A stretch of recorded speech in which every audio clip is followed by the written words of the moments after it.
मातृरूपेण संस्थिता नमस्तस्यै नमस्तस्यै नमस्तस्यै नमो नमः। आज जो चैत्र पक्षरे आमर अनादि काल विश्वास अच्छी शक्ति रूपेण संस्थिता माँ मान ग्राम देवी मान शीतल भोग दि जाए।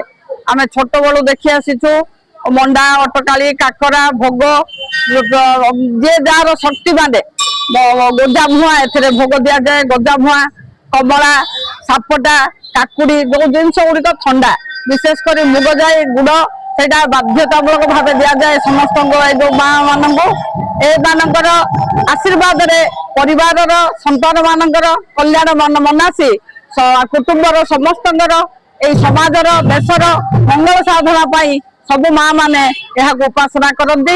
आमर दक्षिण ओडिशार विशेषकर पालाखंडीर नीलामा ठाकुराणी अत्यंत विश्वास एवं समस्त माने आशीर्वाद ढालती बोली समस्त विश्वास। चलित चैत्र मास तृतीय मंगलार उपलक्षे आमर प्रतिवर्ष माँ माणिकेश्वरी पीठरे आमर अन्न प्रसाद आयोजन होची। इटा दीर्घ आमर 50-60 वर्ष धरी आमर ए कार्यक्रम चली आसी। आगामी छोट पिला बलठू माँ सेवा करी आसी माँ ढोलिया विभिन्न जगार विभिन्न स्थान माँ पाखक समस्ते आसती जेहेतु माँ गोटे प्रत्यक्ष देवी माँ गुहारी डाकुडा को माँ शुणती। माँ दर्शन मात्रे ही माँ समस्त दुख निवारण करती बोलिकी प्रति भक्त आशा आउ समस्ते सब गहली लगी था माँ प्रति मंगलवार भी लगी था। चैत्र मास ही बोली ना प्रतिदिन माँ पाखे बहुत गहली चहली रे माँ संध्या आलती हुए सकाल आलती हुए।